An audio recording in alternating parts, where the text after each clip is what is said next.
Oke, hai teman-teman semuanya, ketemu lagi dengan saya Nur Kamisa. Di minggu kali ini kita akan bahas tentang titik pangkal dan aksioma.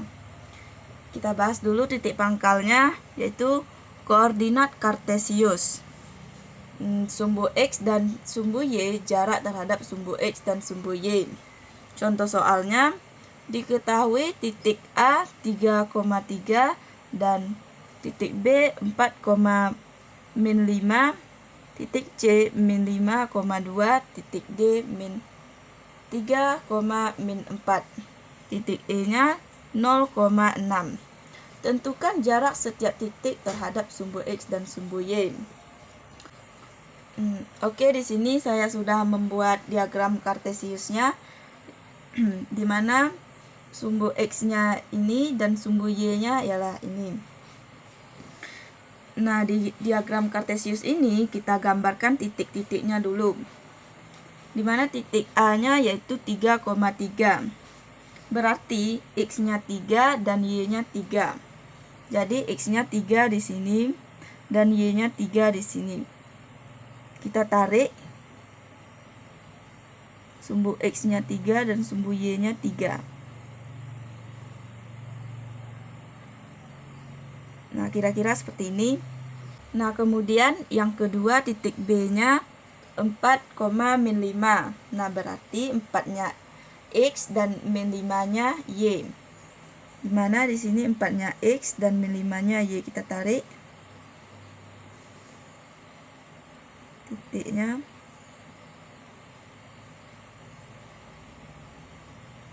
Nah, kira-kira seperti ini. C-nya, untuk C-nya min 5,2. Nah, di sini min 5-nya X dan 2-nya Y. Min 5,2. Berarti di sini 2-nya Y dan min 5-nya X.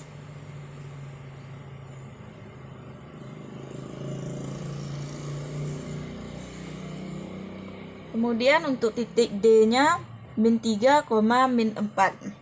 Berarti X-nya min 3 dan Y-nya min 4. Min 3,-4.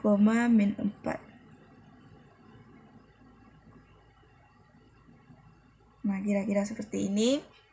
Kemudian yang terakhir ialah titik E, 0,6. Nah, kita ambil 0-nya X dan 6-nya Y. Berarti di sini ya. Sini titik E-nya. Oke, yang mana tadi di sini titik A-nya. Kemudian 4,-5. 4,-5 di sini titik B-nya. Kemudian titik C-nya di sini min 5, dan titik D-nya di sini dan titik E-nya di sini tadi. Oke, di sini sudah tergambar semuanya ya. Itu ada A, B, C dan D. Oke, di sini sudah tergambar semuanya. Sekarang kita tentukan ke pertanyaannya, yaitu tentukan jarak setiap titik terhadap sumbu X dan sumbu Y. Oke, kita lihat titik A dulu. Titik A terhadap sumbu X, kita lihat titik A-nya di sini. Terhadap sumbu X-nya yaitu 1, 2, 3. Kita ambil turunnya ya, 1, 2, 3. Sambil melihat angkanya juga. Ini angkanya. Berarti 3. Nah, sekarang titik A terhadap sumbu Y. Kita lihat juga. Titik A terhadap sumbu Y, sambil kita lihat juga angkanya. Kita lihat berapa lompatannya. 1, 2, dan 3. Angkanya 3 tadi ya. 1, 2, 3. Berarti 3. Nah, sekarang titik B. Titik B terhadap sumbu X yaitu, kita lihat saja angkanya 1, 2, 3, 4, 5. Sambil lihat angkanya 5. Titik dan titik B terhadap sumbu X, sumbu Y maksudnya. Lihat 1, 2, 3.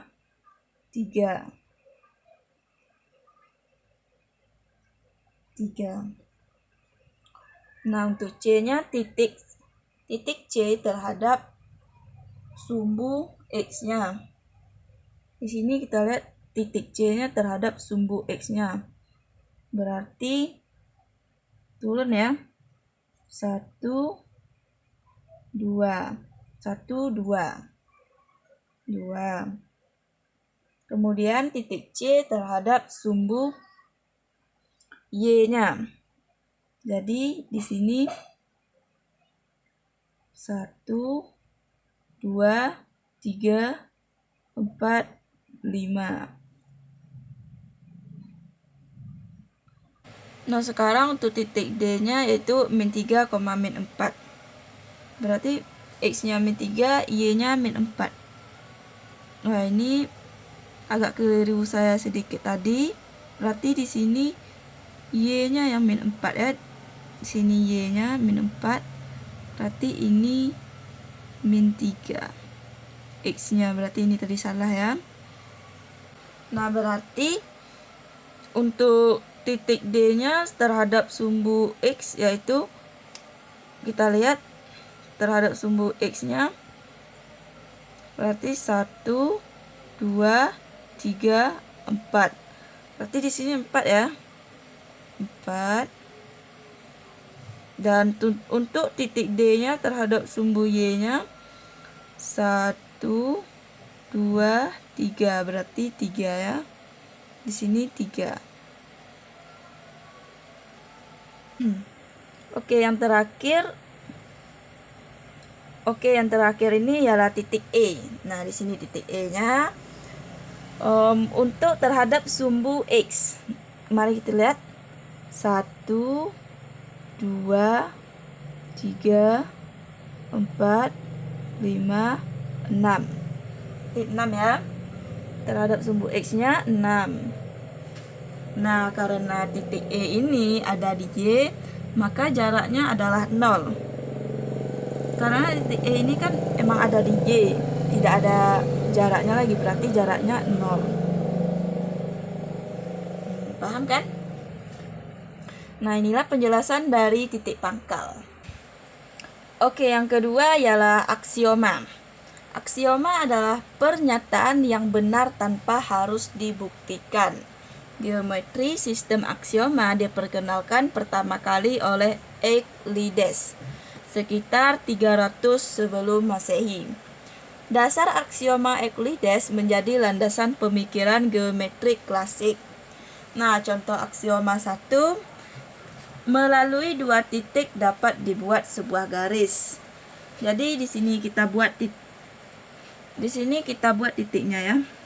Melalui dua titik dapat dibuat sebuah garis, katanya.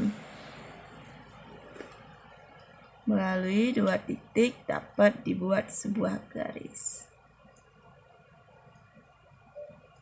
A, B. Nah, benar. Melalui dua titik dapat dibuat sebuah garis, yaitu titik A dan titik B. Jadi benar aksioma itu pernyataan yang benar tanpa harus dibuktikan. Jadi kita bisa pikir sendiri. Melalui dua titik dapat dibuat sebuah garis. Jadi kita sudah tahu. Nah, yang kedua, contoh aksioma 2, melalui tiga titik yang tidak segaris dapat dibuat sebuah bidang. Nah, di sini kita juga sudah tahu bahwa itu bisa, namun kita buktikan juga. Jadi kita buat dulu titiknya, 3 titik ya. 3 titik yang tidak segaris. Berarti 3 titiknya di sini,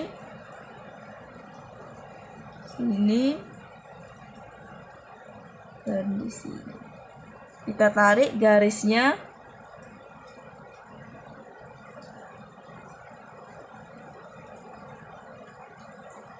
Nah, bisa ya. Melalui 3 titik yang tidak segaris dapat dibuat sebuah bidang. Nah, di sini sudah dapat kita buktikan bahwa itu benar. Berarti aksioma benar bahwa pernyataan yang benar tanpa harus dibuktikan. Nah, sampai di sini saja penjelasan saya mengenai aksioma dan titik pangkal juga tadi. Lebih dan kurang saya mohon maaf karena saya juga masih belajar. Saya akhiri, Assalamualaikum warahmatullahi wabarakatuh.